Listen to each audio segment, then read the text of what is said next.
Hi friends, in this video I want to show you one of the best game by Judit Polgár against very strong grandmaster from Azerbaijan, Shakhriyar Mamedyarov. So this game was played about 25 years ago, and yes, Shakhriyar may be not so strong like nowadays, but also of course he is very talented and strong chess player.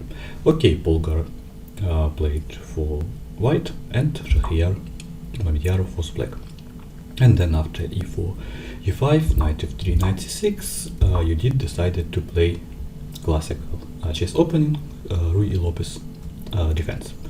Ruy Lopez opening, okay, a4, a6, bishop a4, knight f6, castle, and knight e4. This move characterized through open defense in the Ruy Lopez, and it was very popular, but maybe nowadays black not so often play this move.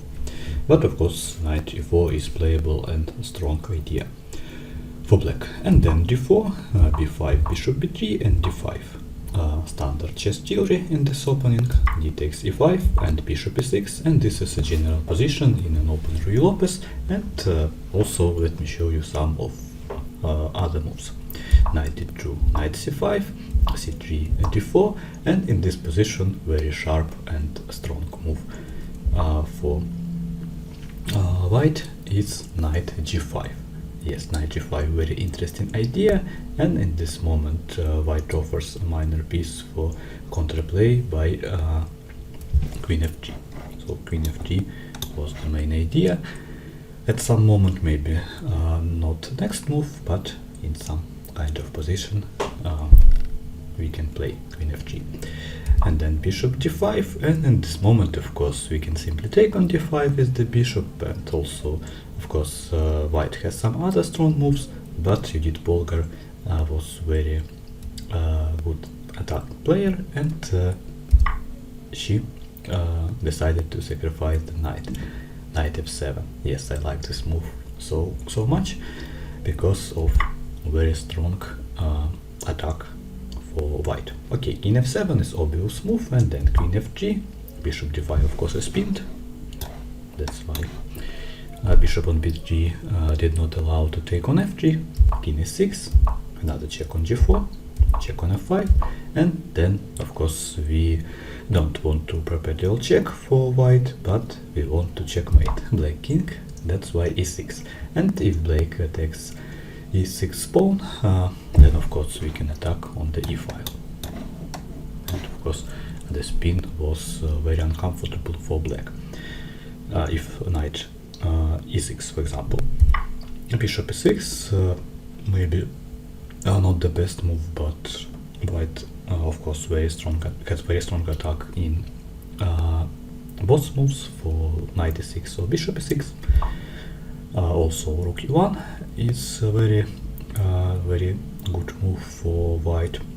Another pin, queen d6, take on e6, take on d6 with the knight, knight e4, and of course after knight e4 we opened dark square bishop, queen e5, check on g5, then another check, and of course we use the spin by this diagonal, and if queen c5, then queen e6, not queen f6, sorry, but queen e6 of course, and it's a checkmate.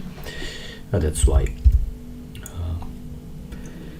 bishop c5 is obvious move, but then we can check on f7, another check, and of course we can take on e5, but after knight e5 this position maybe not completely winning for white, because black has two knights and a rook for the queen.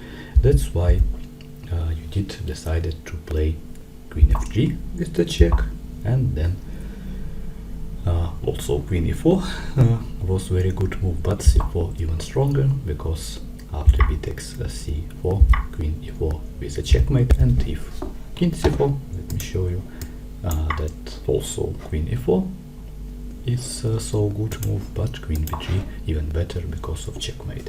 So I like the strong attack by Judit Polgár. So she can checkmate Shakhriyar Mamedyarov, very strong chess player in only 26 move, and of course some of sacrifices like bishop f7 and so on, and of course Judit is the best girl in chess.